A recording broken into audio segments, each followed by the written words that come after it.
un origen abdominal o extraabdominal que repercute a nivel sistémico y que, por supuesto, requiere un rápido diagnóstico. Y el dolor puede acompañarse de uno o más signos de irritación peritoneal, como puede ser, que ya ustedes lo conocen, la rigidez de la musculatura abdominal, incremento de la sensibilidad en la piel también del abdomen, con o sin signos de rebote positivo de lo que ya ustedes conocen, Bloomberg, Rosen, todo eso que vamos a ver más adelante. Hay defensa y hay resistencia, pero de tipo involuntario. Si hablamos de epidemiología, es bastante frecuente. Constituye de un 10 a 15% del motivo de consulta en un cuarto de urgencia. Ocurre en todas las edades, desde un bebé hasta un anciano. Es más frecuente en mujeres y tiene una alta morbimortalidad relacionado con cuando se diagnostica la situación en la que está el paciente. Entre más tardemos a hacer el diagnóstico de qué origina el abdomen agudo, más mortalidad hay. Y de todos esos pacientes que consultan, 2/3 no requieren un tratamiento quirúrgico y el resto sí. Y hay un porcentaje bastante alto que también no se le encuentra la etiología. Eso lo vamos a hablar más adelante. Como ustedes saben, América Latina no tiene una buena estadística, así que nos vamos a la estadística gringa para más o menos que tengan una idea de qué está pasando. Se dice que más o menos 7 millones de pacientes acuden al servicio de urgencia porque tienen dolor abdominal. De esta cantidad de pacientes, el 6,5 de todas las consultas necesitan ser vistas y atendidas por dolor abdominal agudo. Pero a nivel mundial no es tan alto como dicen los gringos, que ellos hablan del 6,5, sino que a nivel mundial se maneja entre 4 al 10% de acuerdo a los países, ¿no? De allí, el 40% se diagnostican de forma errónea, o sea que por ejemplo, una apendicitis la confundes con una gastroenteritis y mandas al paciente a su casa, lo que hace que esto aumente la mortalidad global de estas enfermedades. Y de todos estos, un 20% pueden requerir cirugías de urgencia, de estos mal diagnosticados, sobre todo en lugares donde no se tienen cirujanos de turno. Entonces, se estima que el 50% de los casos de dolor abdominal agudo requieren hospitalización, pero de estos un 30% requiere o requerirá cirugía. Ok. Si nosotros vamos a hablar de dolor abdominal, tenemos que hablar de la nocicepción y de qué es el dolor en sí. La nocicepción es un término neurofisiológico que se refiere a los mecanismos neurales mediante los cuales se detectan los estímulos nocivos. Cuando hablamos de nocivo podemos hablar de obstrucción, podemos hablar de perforación, que el organismo lo ve como nocivo para el cuerpo. Sin embargo, esta nocicepción no es directamente sinónimo de dolor, porque es subjetiva. A nosotros, los que trabajamos, por ejemplo, con pacientes de origen de la etnia, por ejemplo, Novebugle, ellos son muy estoicos. Ellos cuando vienen con dolor y te demuestran el dolor porque es subjetivo, ese paciente está mucho más grave que un latino que vive aquí mismo en nuestra ciudad de Aguadulce, como por ejemplo. Entonces, la nocicepción comprende 2 etapas. La traducción de los estímulos nocivos que se efectúan en las terminales de los nervios periféricos y cómo se transmiten estas señales al sistema nervioso central. Entonces, hay 3 clases de neuronas entre las vísceras y la corteza cerebral que transmiten esa sensación de dolor abdominal. La primera se une las vísceras con la médula espinal y la segunda la médula espinal con el tallo cerebral y la tercera va del tallo a la corteza sensorial. Ok. En el abdomen, el sistema nervioso simpático se encarga casi en toda la totalidad de la transmisión de estos estímulos de dolor. Entonces, esto es todo importante porque cuando este paciente está con dolor, aparte de tener el dolor, también tiene liberación de sustancias como bradicinina, histamina, prostaglandina, que interactúan a través de las fibras A y C, y todo este dolor entonces se maneja a través de canales de sodio y de calcio. Entonces, son una combinación de varios factores para que el dolor sea expresado. Entonces, ¿Cómo lo vamos a dividir? Hay varias formas de dividir este dolor y varias formas de hablar de abdomen agudo, como varias formas también de clasificación del abdomen agudo. Vamos a hablar de qué es el dolor visceral. Estamos hablando que el dolor visceral se da por distensión y contracción de la musculatura de una víscera hueca. Y este dolor visceral se va a transmitir a través de la fibra C, que todos sabemos que son fibras que están desmielinizadas, y por lo tanto es un dolor que se traduce mal. O sea, el paciente te dice, me duele aquí en el centro del abdomen y no te identifica exactamente dónde le duele. El dolor es difuso, es gradual, es insidioso. Esto, habitualmente aparece en el epigastrio, periumbilical, hipogastrio, o sea, el dolor no lo define, pero está allí. Y aparte de eso, se asocia con síntomas vegetativos como, por ejemplo, la sudoración, las náuseas y los vómitos, como se ve el típico dolor del cólico renoureteral. Para que ustedes lo conozcan, los que lo han tenido se han dado cuenta que tienes dolor, tienes sudoración, tienes náusea, ese es el dolor de tipo visceral.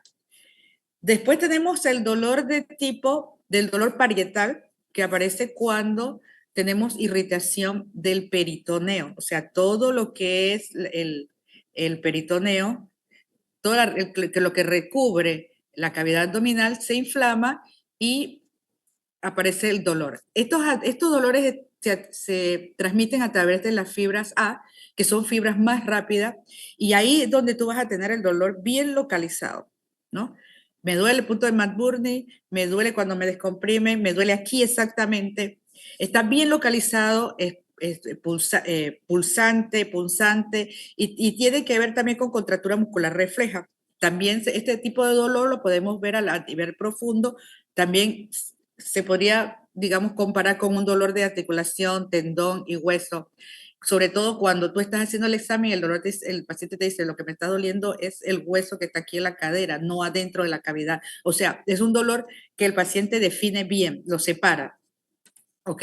Y después está el dolor referido, que el paciente lo refiere y dice, está alejado del órgano afectado.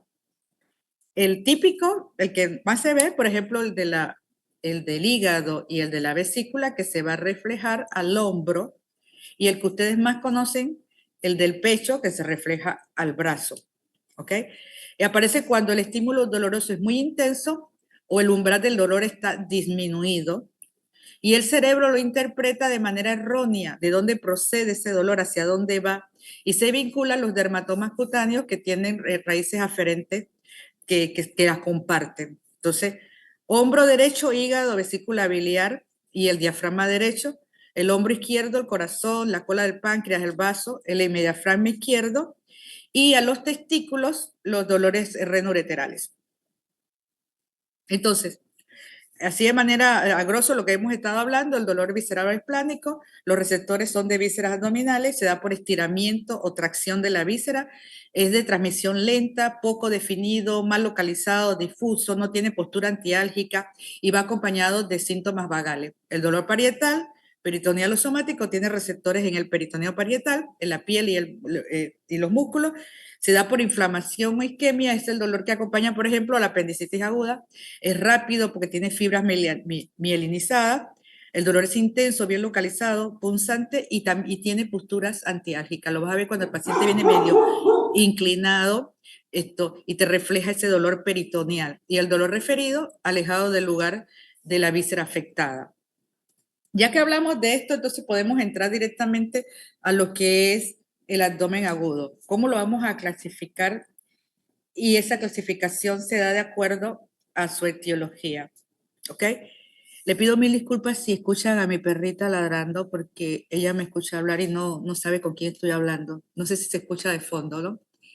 Entonces, este dolor, la clasificación del dolor abdominal, el de abdomen agudo, se clasifica en 6 tipos diferentes. El 1, que es el inflamatorio, el 2, que es el obstructivo, el 3, el perforativo, el 4, el vascular, el 5, traumático, y el 6, que se ingresó hace un par de años, que es el no específico. Entonces, si hablamos del tipo 1, la categoría tipo 1, el inflamatorio, de una vez nos vamos derechito a la apendicitis aguda, a la peritonitis, a los abscesos intraabdominales, pancreatitis, diverticulitis, todos los itis que nos hablan de inflamación. Ocurre con fenómenos inflamatorios, infecciosos, localizados o generalizados en la cavidad abdominal y que producen inflamación, irritación del peritoneo. El obstructivo es cuando hay procesos mecánicos que no permiten que en una víscera hueca pase el contenido. Bridas, hernias, eventraciones, vólvulos, intussuscepción, masas tumorales benignas, malignas, que un hilio biliar o un cálculo biliar que pasó al intestino, van a causar procesos obstructivos. Tipo 2, característica, es obstructivo. El perforativo es cuando ocurre una perforación de una víscera hueca, como una diverticulitis perforada, una colecistitis perforada, una úlcera estomacal o duodenal perforada. El vascular, cuando hay procesos de isquemia o de hemorragia, isquemia mesentérica, embarazo ectópico roto, etcétera. El tipo traumático, o sea, puede ser abierto o cerrado, un traumatismo abdominal que produce ruptura de una víscera hueca o sólida que produce un abdomen agudo. Y el no específico, que no está relacionado absolutamente nada, pero está el dolor y habitualmente puede ser hasta crónico. El específico, el no específico, nosotros lo vemos muchísimo y son esos pacientes que ingresan y se van para la casa y tú no sabes qué es lo que tenía. Se ve mucho en mujeres y tiene un componente psicológico también. Y habitualmente puede ser hasta crónico y el dolor existe y la persona lo tiene y tú le haces todo tipo de estudios y no llegas a ninguna conclusión. Es más, esas son las famosas laparotomías en blanco que nosotros hacemos porque ya el paciente ha venido varias veces, mejor échale un ojito, mejor darle la laparoscopía diagnóstica y lo rotulas como no específico, tipo 6. Entonces, no sé si voy muy rápido, quieren preguntar algo hasta ahorita. Yo suelo hablar rápido, no sé. ¿Están ahí? Alguien que me diga si se escuchó o me salí de la clase. Aquí Ok. estamos, doctora. Sí, doctora, sí se escuchó. Ok, a veces yo hablo un poquito rápido. Si piensa que, o sea, me frenan porque de por sí yo hablo rápido. Otra forma de clasificar el síndrome del abdomen agudo es ver, ¿me pertenece, es quirúrgico o es un abdomen médico? Esa es otra cuestión. Los quirúrgicos son casi el 95% de los casos y el médico son el otro 5%. El quirúrgico, cuando hablamos de dolor abdominal de etiología imprecisa, que aparece en las 24 horas, dice, aparece dentro de las 24 horas, a las 6 horas ya está reflejado, mientras que el abdomen médico, esto pueden pasar días y el paciente está con dolor y molestia. Por ejemplo, los casos de abdomen agudo médico, gastroenteritis, los dolores ginecológicos, los cólicos biliares, los cólicos intestinales, que no son quirúrgicos. Y los quirúrgicos, apendicitis, peritonitis, colecistitis, salpingitis, ilios funcionales, ilios mecánicos, desgarros vasculares, rotura de víscera sólida, embarazo ectópico, etc. Entonces, ¿qué hacemos con estos pacientes? Nosotros vemos los dos tipos. Yo hago diagnóstico hasta de abdómenes agudos de origen ginecológico y también hago diagnóstico de los no quirúrgicos. Entonces, los no quirúrgicos los paso a las especialidades que tienen que ver o a medicina si tiene alguna otra causa y pasamos a lo que, ¿qué hacemos nosotros con este dolor? O sea, vamos a estudiarlo. Entonces, hay otra forma de clasificarlo, es según su etiología, los no quirúrgicos, las causas extraabdominales de dolor abdominal agudo. Por eso que cuando yo voy a ver un paciente al cuarto de urgencia, yo le pido, depende de dónde esté la ubicación de dolor, otras cosas, como por ejemplo, un dolor en mi abdomen superior, en un paciente con antecedentes cardiológicos, yo le pido que si le hicieron un electro antes de que yo llegue ayer, porque puede estar haciendo un infarto agudo del miocardio de cara a su diafragmática y refleja un dolor abdominal.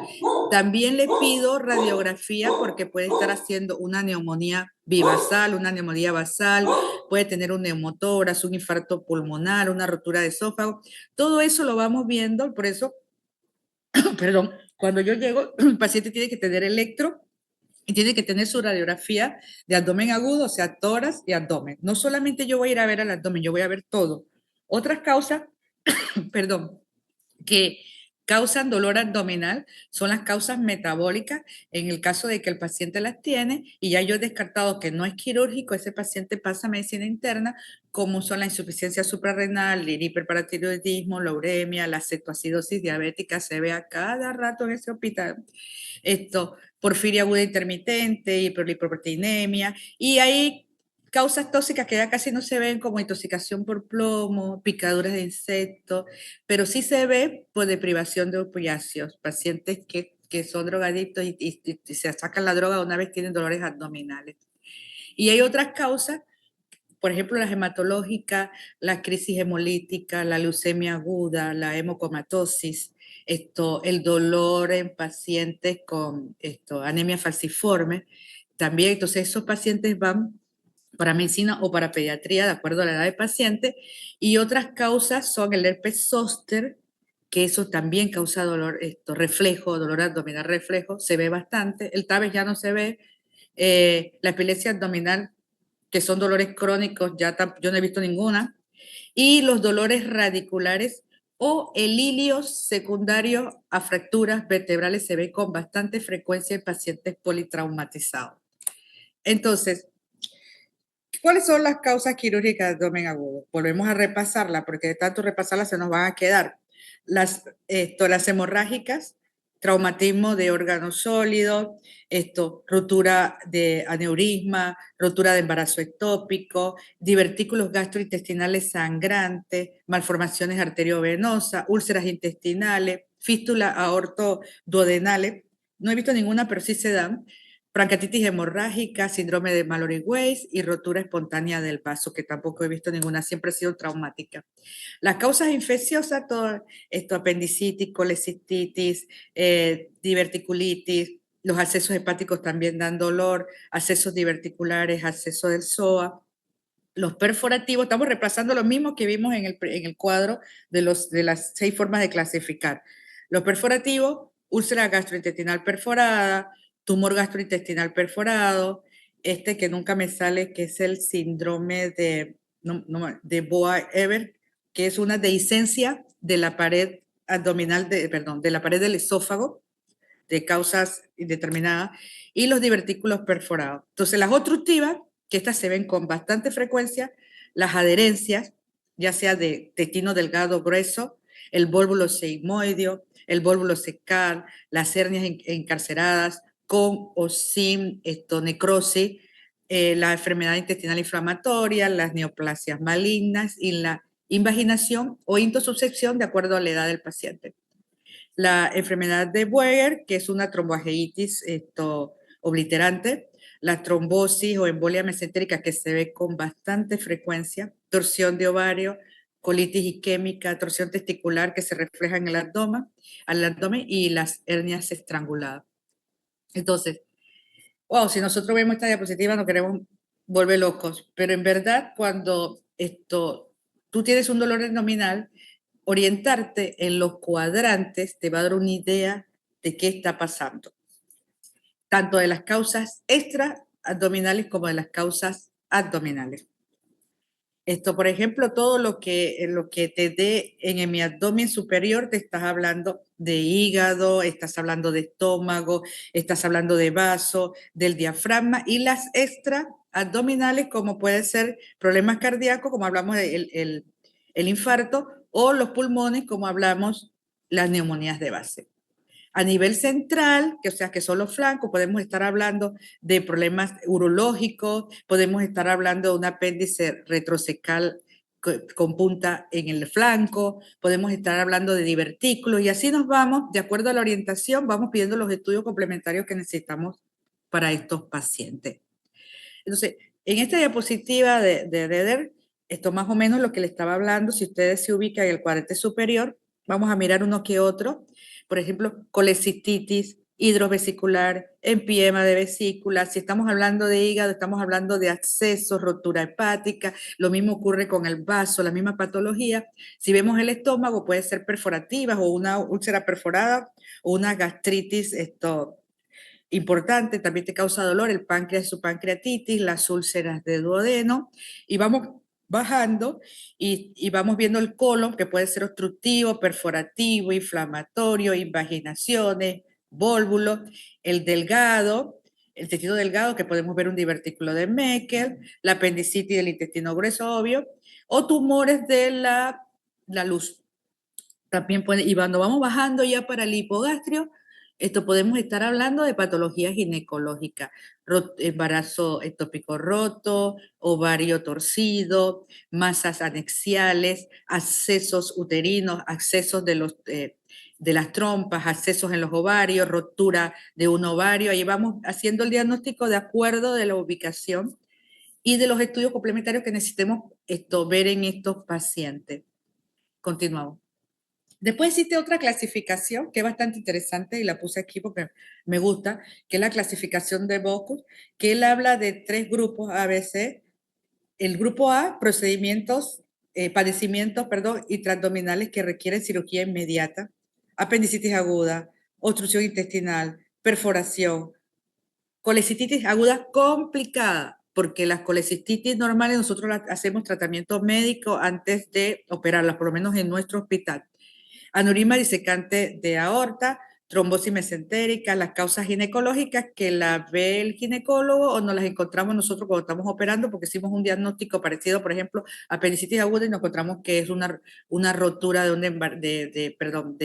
o un acceso tubovárico, porque las rupturas ya tienen otros componentes, las rupturas de embarazo ectópico. La torsión testicular la ve el urólogo y bueno, y la pancreatitis aguda grave, o sea, la necrohemorrágica, que ese es otro punto aparte, porque debemos evaluar costo-beneficio para el paciente si se opera o no se opera en una pancreatitis. Después, la tipo B, procedimientos abdominales que no requieren cirugía, enfermedad acidopéptica, padecimientos hepáticos que también te causan dolor, como hepatitis, accesos, que no tengan que ser drenados. No es que el acceso hepático no se trata quirúrgicamente, que se puede tratar con antibióticos y no tiene que ser drenado, o se puede drenar por intervencionismo. Hay varias formas de ver el acceso. Los padecimientos intestinales, las gastroenteritis, la ilitis, las intoxicaciones alimentarias no se operan, pero causan dolor abdominal. Infección de vías urinarias, los padecimientos ginecológicos, como por ejemplo la enfermedad pélvica inflamatoria. Hemos tenido muchos pacientes que hacemos que hacer diagnósticos diferenciales y estos pacientes no requieren cirugía.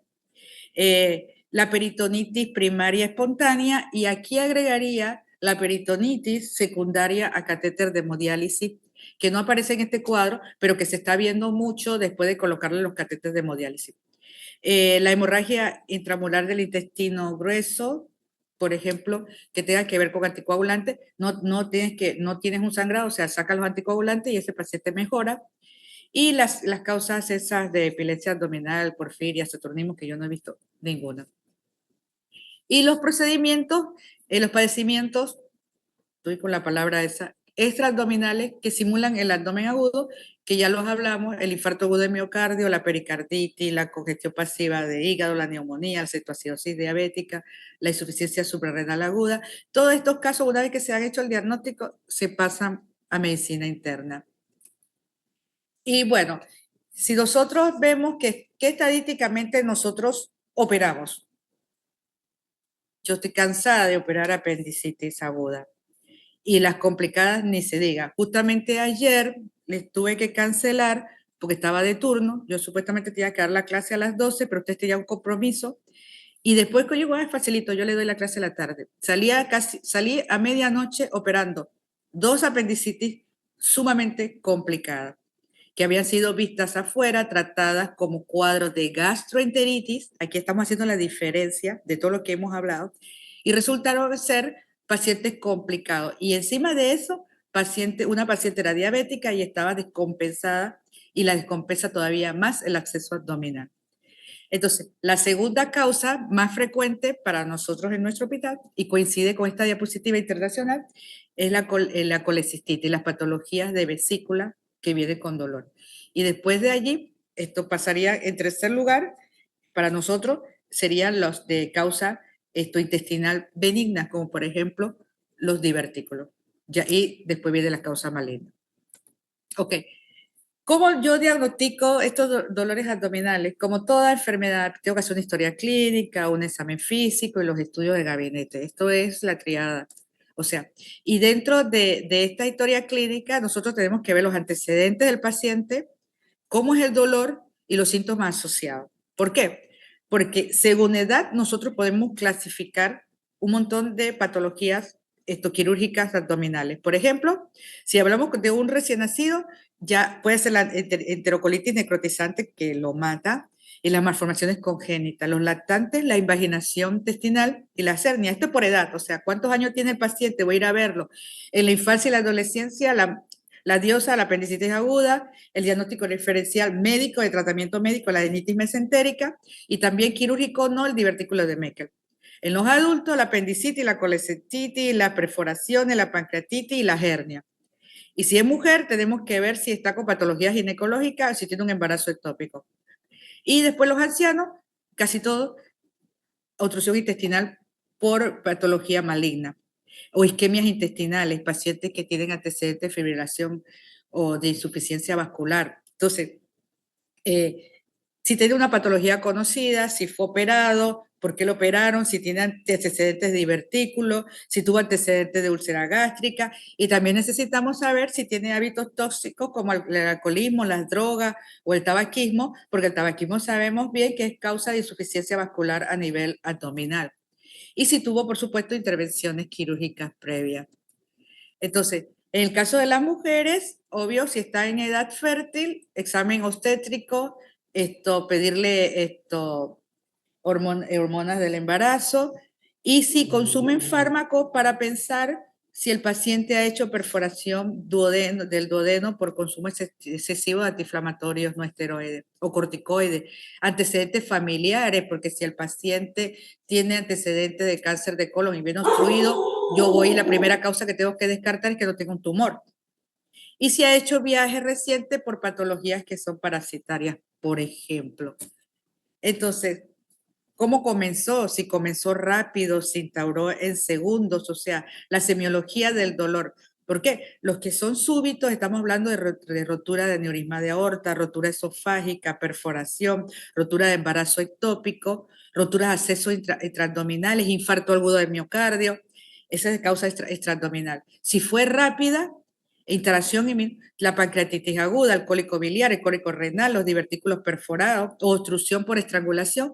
Y si fue insidiosa y tuvo evolución en hora, diverticulitis, apendicitis, colecistitis y las obstrucciones intestinales, también que no es de horas, esos son de meses que el paciente viene con cambios intestinales y el dolor tipo cólico ahí.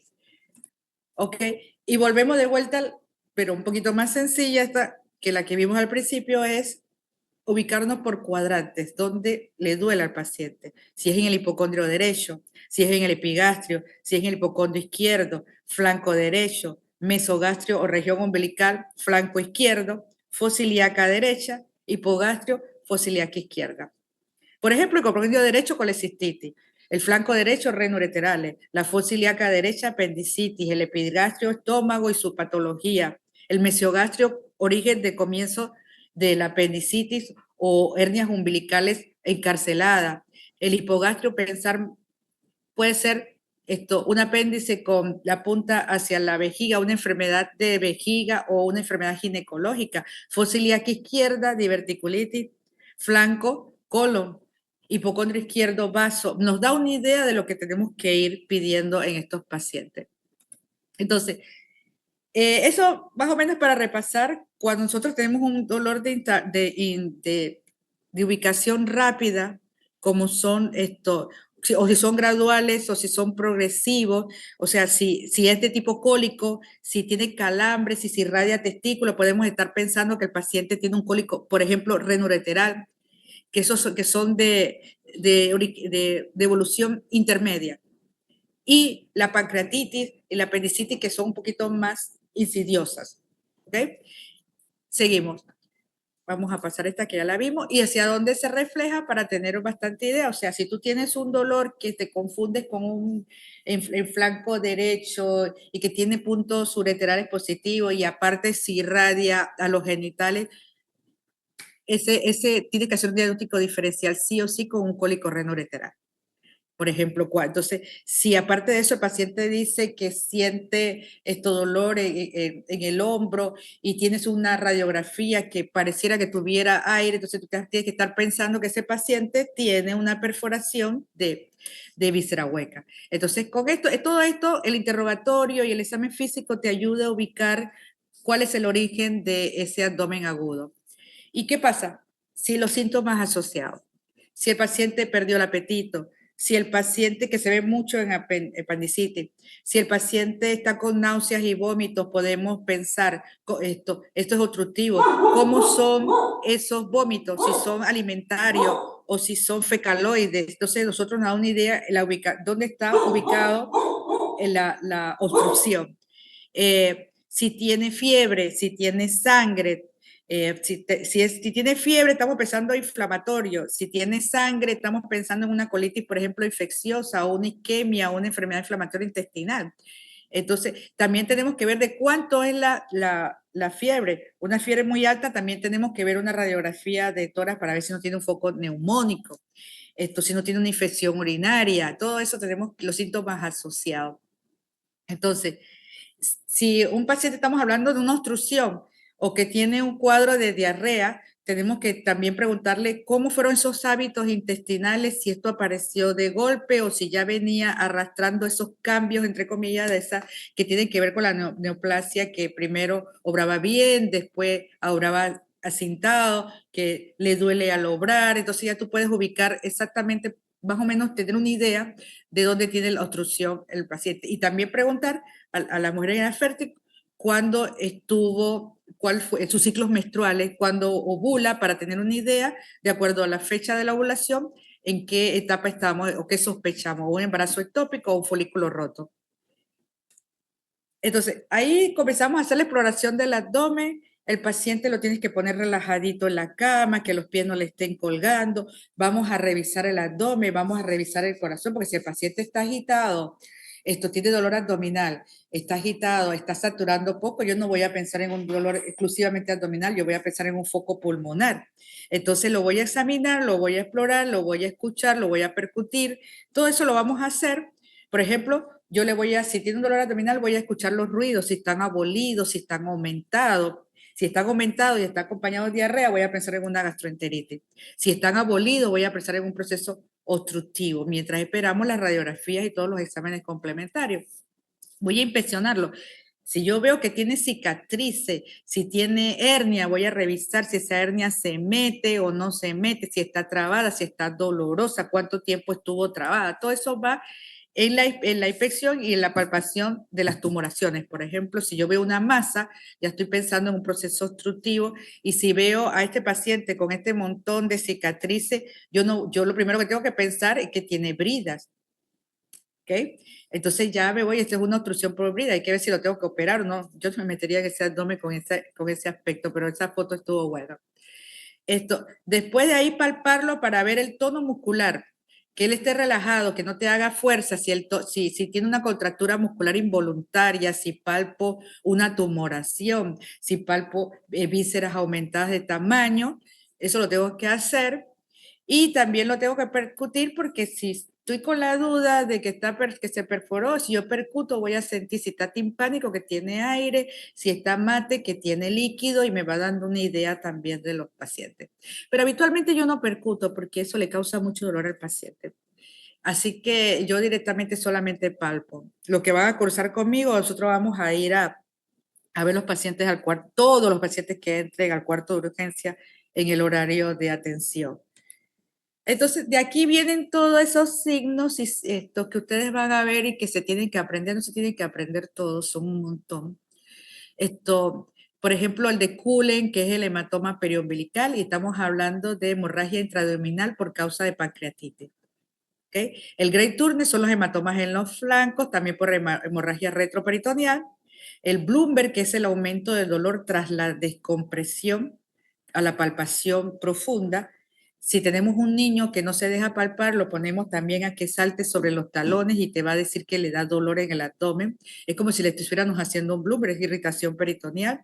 El Murphy, que es la interrupción de la inspiración profunda al yo el palpar el hipocondrio derecho. Eso se ve muchísimo en la se ve, no es muchísimo, siempre se ve en la colecistitis aguda. La maniobra del psoas, que se eleva lentamente la pierna derecha y par por la fosa ilíaca derecha, va a causar dolor, apendicitis aguda. El signo de Rosen, dolor en fosa ilíaca derecha cuando descomprimo la izquierda. Y las otras casi yo no las hago, o sea que no las usamos. Yo no las uso. Entonces, aquí a manera de repaso, el Rosen, yo par por la fosa ilíaca izquierda, tengo dolor en la fosa ilíaca derecha. El signo del obturador, el dolor pélvico, cuando hago la rotación interna del muslo, apendicitis pélvica. El Bloomberg, cuando descomprimo, peritonitis, no tiene que estar exactamente sobre cerca del área de la fosa ilíaca derecha, lo da la apendicitis, pero lo puede dar cualquier otra inflamación dentro del abdomen que cause peritonitis. Cullen, alrededor del ombligo. Turner, los flancos. Y el punto de McBurney, entre el tercio externo y los 2 tercios internos, cuando tú descomprimes, cuando tú aprietas, el paciente va a mostrar dolor. Pero no se quede que siempre existe un punto de McBurney, que siempre va positivo, porque las embarazadas, el punto de McBurney cambia en el abdomen. Si es retrocecal y tiene perforada la punta, también te cambia. Pero digamos que un alto porcentaje de pacientes tienen McBurney positivo en una apendicitis aguda. El de psoas, que ya habíamos hablado, y el otro es la de compresión, que es el Bloomberg. Ok, si nosotros estamos sospechando que el paciente pueda tener alguna otra cosa ginecológica, hacemos examen ginecológico, hacemos tacto vaginal, también hacemos tacto rectal pensando si que tiene un absceso en el Douglas y eso es lo que está causando dolor. También lo hacemos el tacto rectal, y si viene acompañado de sangre o no, también nos da una idea de lo que está pasando en el abdomen del paciente. Con respecto a las pruebas complementarias, los laboratorios, obvio, hacemos un hemograma completo porque buscamos la leucocitosis, buscamos la desviación hacia la izquierda. También hacemos prueba de coagulación, porque si el paciente los tiene alterada y tiene un dolor en hipocondrio derecho, también podemos estar pensando que tiene un problema hepático. Pero también la pedimos porque nosotros necesitamos saber la coagulación del paciente, cómo está para la cirugía. Y más si son pacientes añosos que están anticoagulados. Le pedimos una química donde vamos a pedir amilasa, lipasa, glucosa, creatinina, lo que estemos buscando. Obvio que si el paciente estamos sospechando en una apendicitis, no vamos a pedir lipasa ni amilasa, pero si estamos sospechando de patología hepatobiliopancreática, la pedimos para ver si no está cursando con una pancreatitis. También podemos agregarle estos estudios, por ejemplo, la bilirrubina. Si aparte viene con dolor y viene amarillo, tenemos que saber los niveles de bilirrubina del paciente. Gasometría para ver si está en acidosis metabólica, como ocurre en la isquemia mesentérica, o en alcalosis metabólica, cuando el paciente tiene una gastroenteritis que ha vomitado muchísimo. Esto va a tener una alcalosis metabólica.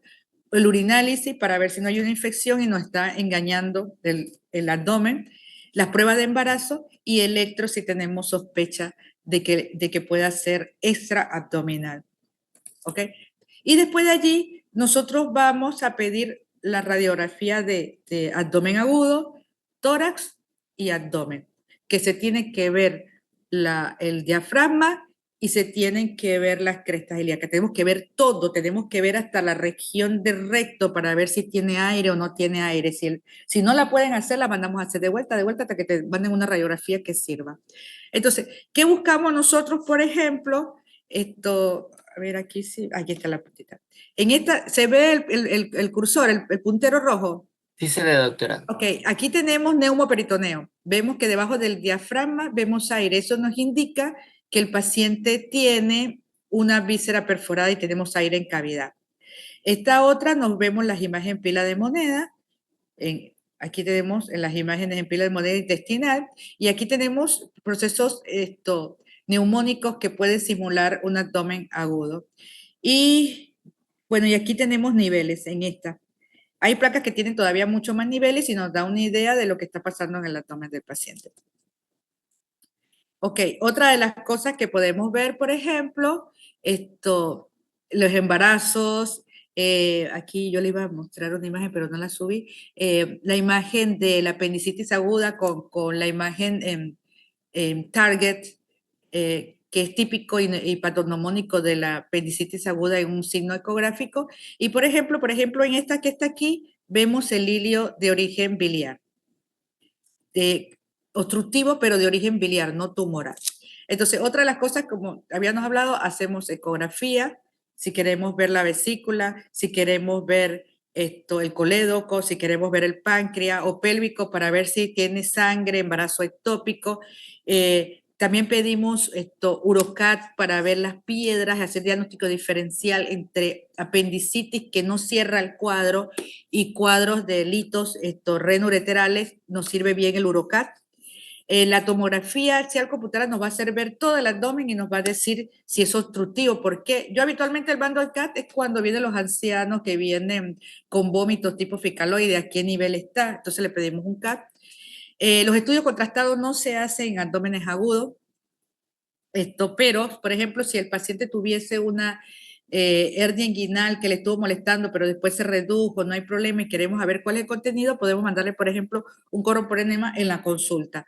Endoscopías digestivas que nos van a ayudar a parar un sangrado, a ver si vemos un tumor, pero no se hace tanto en etapa aguda porque no tenemos endoscopistas de turno.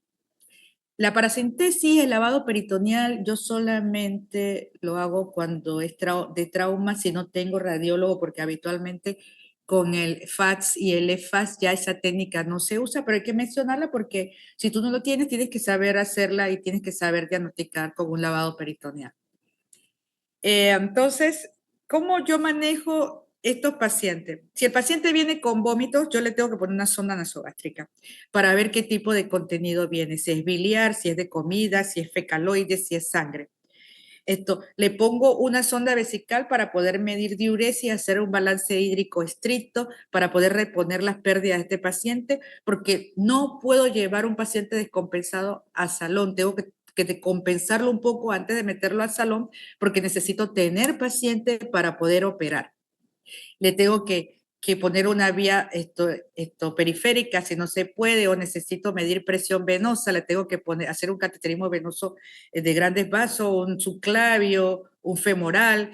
Y si ya yo tengo un diagnóstico, como por ejemplo, ya yo sé que es una colecistitis, yo le comienzo a iniciar sus antibióticos. Ya yo sé que es una apendicitis aguda y estoy esperando SOP porque hay otras patologías. Nosotros tenemos 2 anestesiólogos por turno, el de primer llamada y del segundo. Si yo llego, soy la tercera, yo tengo que esperar la fila y yo no voy a esperar con un paciente séptico. Entonces, ya yo tengo un diagnóstico, ya le meto sus antibióticos. Ya yo tengo un diagnóstico que voy a operar, ya le pongo analgésico. Yo no doy analgésico mientras yo no tenga el diagnóstico del dolor abdominal. Entonces, si yo necesito ver cómo evoluciona el paciente, le tengo que pedir entonces después laboratorios al día siguiente para ver si ese paciente ha tenido mejoría por laboratorio. Si yo estoy con el paciente y yo todavía no tengo un diagnóstico, yo tengo que ir a verlo por lo menos 2 o 3 veces en el turno, tocarle la panza, por suerte vivo cerca, para ver si ha evolucionado, porque si el paciente está esperando un CAT y yo tengo que ese abdomen está evolucionando en peor, ya el CAT no es una opción, ya yo le tengo que hacer una laparotomía al paciente, porque yo necesito ir a ver qué es lo que tiene, porque el paciente se está deteriorando. De nada sirve tener un paciente deteriorado, pero con un CAT, que lo que me sirve a mí es tener un paciente que tolere una cirugía. Entonces yo voy, hablo con los familiares y le digo, mira, este abdomen está peor de hace 2 horas, yo creo que se perforó, ya no vamos a hacer el CAT, vamos a ir directamente al salón de operaciones y vamos a ver en vivo y en directo qué es lo que le está pasando a este paciente. Y bueno, ahí decidimos si le hacemos laparotomía o le hacemos laparoscopía diagnóstica. Habitualmente, si es bien agudo, va para la laparotomía. Si es insidioso y no sabemos qué tiene, no salió un diagnóstico, podemos hacer laparotomía diagnóstica. En estos pacientes, por ejemplo, la clasificación de origen desconocido nos sirve la laparoscopía diagnóstica. Bueno, así es más o menos un esquema de que paciente estable puede ir a hacerse todos los estudios. Si el paciente está inestable, nosotros los tenemos que reanimar antes de pasarlo a hacer los estudios, que era lo que estábamos hablando hace unos minutos, y de acuerdo a lo que yo encuentre, si es de tratamiento médico, pasa a la sala y se le da tratamiento médico, o si se le fue el dolor, porque era un cólico renolateral, era un cólico biliar y se le pasó, se va para su casa. Pero si el paciente no mejora y yo le hice un montón de cosas, le hice los estudios, no tengo conclusión, está peor, bueno, la parotomía diagnóstica para ver qué es lo que le está pasando al paciente. Bueno, hasta aquí, chicos, es más o menos lo que es clasificación, cómo yo actúo, cómo yo estudio al paciente y qué hago con ese paciente. No sé si tienen alguna pregunta. Buenas noches, doctora. Habla un Eh, poquito más alto, yo no sé ¿Se si te... escucha? No Ajá, se se me escucha. escucha. Bueno, buenas noches. Excelente presentación. Doctora, yo sí tenía una duda con respecto a más o menos como el tiempo que se tiene, por así decirlo, como antes de que se complique el abdomen agudo, pues, porque Ok, menos que buena hemos visto. pregunta. Muy Ajá, buena pregunta. porque por ejemplo, si yo tuviera un paciente en el que sospecho, bueno, me parece que tiene apendicitis por la clínica, pero no sé como que qué tanto tiempo tengo yo como para confirmar que sea ese diagnóstico, porque qué tal si en verdad, o sea, si la realidad es que no tiene apendicitis, Ok, pero la clínica no correlaciona, o sí tiene apendicitis y no correlaciona cuánto tiempo tengo, pues, por así decirlo. Es ok, la duda que me queda. ok. Primero tienes que saber que la apendicitis es de diagnóstico médico. Cuando yo te pido un ultrasonido, un CAT, es porque no tengo certeza de que sea una apendicitis. ¿Por qué? Entonces tenemos un niño, por ejemplo, dolores fosíliaca derecha, pero sin tanta leucocitosis, tiene unos criterios de Alvarado dudoso.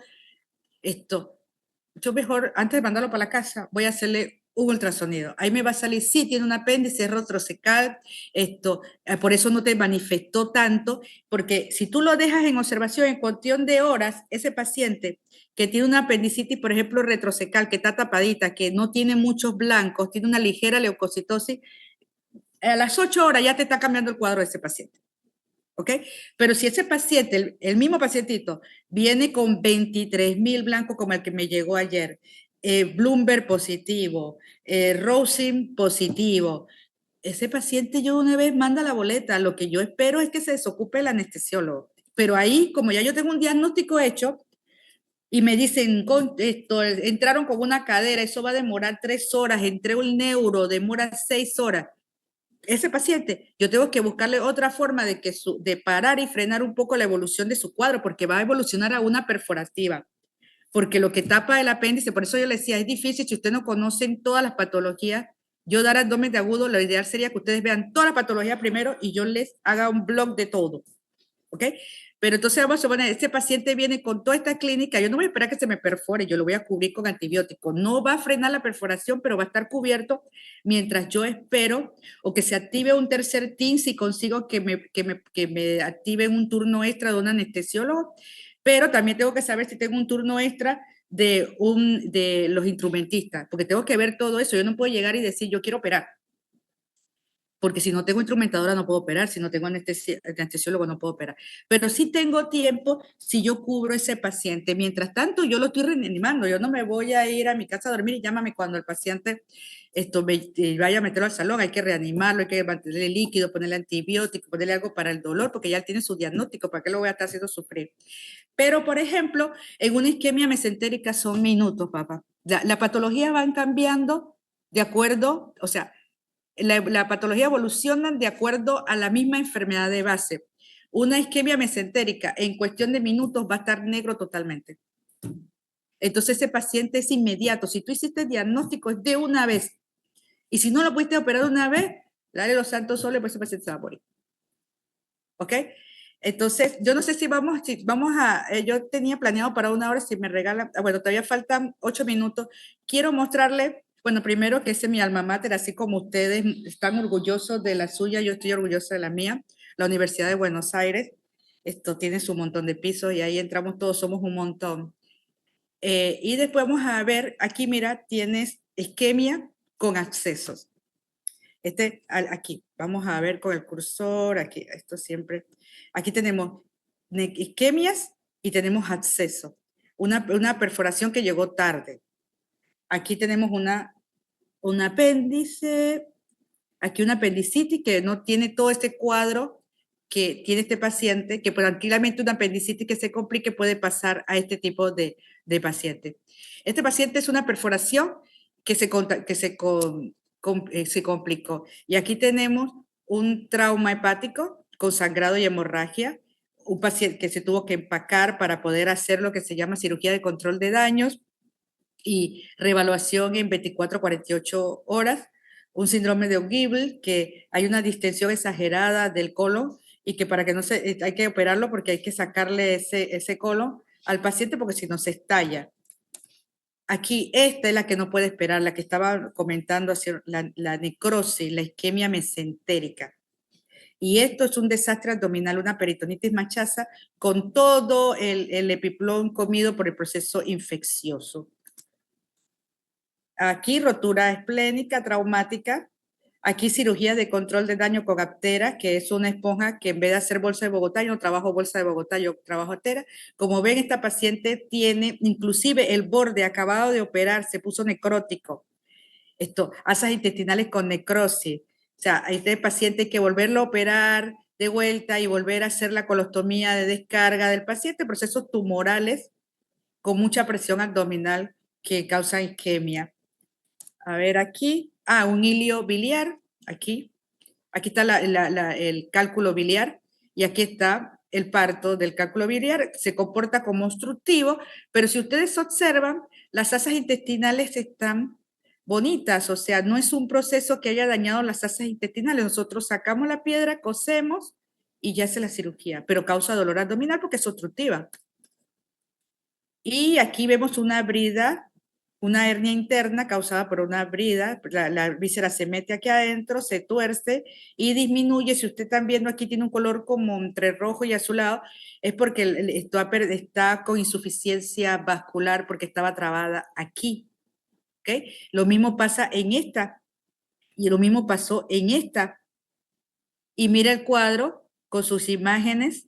Y esto que me impresionaba ya tenía aire un poquito en la placa, pero imagen en pila de moneda porque el intestino está obstruido. Otra isquemia mesentérica. Aquí, y esto es de minutos. Tú cortas y vuelve y tienes que hacer un second look a las 24, a las 48 horas porque esta necrosis sigue y no es compatible con la vida de acuerdo. Sí es muy grande, no es compatible. Muchos de los pacientes se mueren después de isquemia mesentérica. Y bueno, entonces, como les dije, patognomónico de la apendicitis aguda, la imagen en Target. Si le hacemos un corte, vemos el edema de la pared y su fecalito adentro, que esos son los pacientes que tú tienes duda diagnóstica. A ver, aquí está el fecalito, que ya tú tienes el diagnóstico, tiene un fecalito, ya vamos a operarlo, ¿ok? A ver, aquí el aire subdiafragmático por un síndrome perforativo, ¿lo logran ver? Aquí vemos el aire. Estas placas son importantes porque el primero que la va a ver es el médico general, no nosotros. Usted tiene que estar clarito en esto, no se le escape. Más aire. A ver aquí. Bueno, este es un proceso diverticular, tiene todo un pegote aquí. Diverticulitis aguda complicada con accesos intraabdominales. Este es quirúrgico, pero si tú lo tratas con antibiótico puede esperar su par de horas si no puedes operarlo en el turno por X o por Y. Un cálculo del colédoco, que lo que va a poner al paciente es amarillo, no es una cirugía de urgencia, pero sí causa dolor abdominal, ni siquiera lo tienes que operar. Con una CEPRE se soluciona ese problema. El apéndice con su fecalito, torsión de ovario, imagen de cuadros oclusivos altos, imagen en pila de moneda. Pacientes a veces no son quirúrgicos. Tú le pones una sonda nasogástrica y le ceden estos cuadros habitualmente son por bridas. Muchos son por bridas estos pacientes. Aquí otras imágenes igual. El hilio biliar, que fue el que vimos que operamos, pero no es este el paciente específicamente. Aquí está el cálculo biliar, que tapa todo y te da imagen en pilas de moneda. Y aquí tenemos los niveles, los famosos niveles hidroaéreos. El paciente ya está con una sonda. Esos cuadros a veces ceden solos y no hay necesidad de operar al paciente. Hilio paralítico. Este hilio a veces son de origen metabólico. Aquí lo mismo, la imagen en pila de monedas con los niveles hidroaéreos. Aquí, niveles hidroaéreos, imagen en pila de monedas. Y este es el adinámico. Esto ocurre mucho en los abuelos que están encamados, este que está aquí. A ver, aquí, bueno, este también es un hilio biliar. Aquí está el hilio biliar. Y aquí que nos causa mucho dolor de cabeza y tenemos que hacer un urocat. Este es un urocat. Aquí ve y si está más abajito, te confundes con una apendicitis aguda, pero el paciente no tiene leucocitosis, no tiene criterios de Alvarado, no comenzó en el mesogastrio, no se extendió hacia el lado derecho, el paciente no tiene hiporexia. O sea, ya tú vas dándole en los no para pedir los estudios porque tengo una duda, porque no me cierra todo el cuadro. ¿Okay?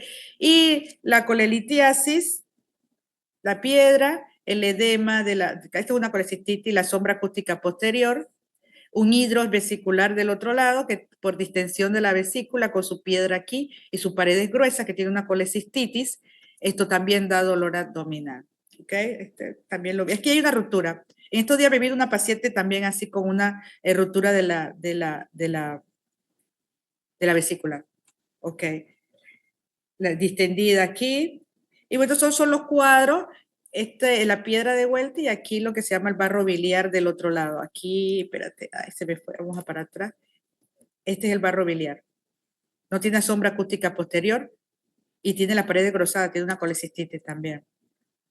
Ok, estos son casos renales y aquí es el páncreas, la necrosis pancreática, pero aquí hago una salvedad. El páncreas, la pancreatitis, la necrosis pancreática no son quirúrgicas de inmediato, son quirúrgicas cuando el paciente está bien complicado, de menos no se toca, para que no quede ese concepto de que si tengo una necrosis pancreática es operable y le quede ese concepto, no, porque las necrosis a veces son asépticas y uno va manejándolo de acuerdo a cómo vaya la clínica del paciente. Aquí una intosucesión, aquí que una tripa se mete dentro de la otra, sobre todo si es el hilio terminal. Y lo mismo acá arriba. No es lo mismo que el vólvulo, son dos cosas diferentes. El vólvulo se rota, se mete una dentro de la otra. Y bueno, aquí una diverticulosis, una diverticulitis en esta. Y esto que se ve también todos los días, los fecalomas.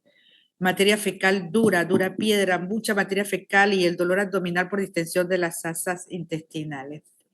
Bueno, estas son algunas imágenes para que tengan idea, ya no les quito más su tiempo, 1 hora de docencia está bien. No sé si hay alguna otra pregunta. Doctora, una compañera tiene la duda de qué manera más fácilmente se puede diferenciar una apendicitis de una torsión de ovario derecho. Ajá, ¿y qué le pasó a la compañera? ¿Dónde está? No sé, ella dice que le da pena la pregunta, pero... Ay, le da pero pena. bueno. Espero que no rote conmigo, porque ahí le quito yo la pena a todo el mundo.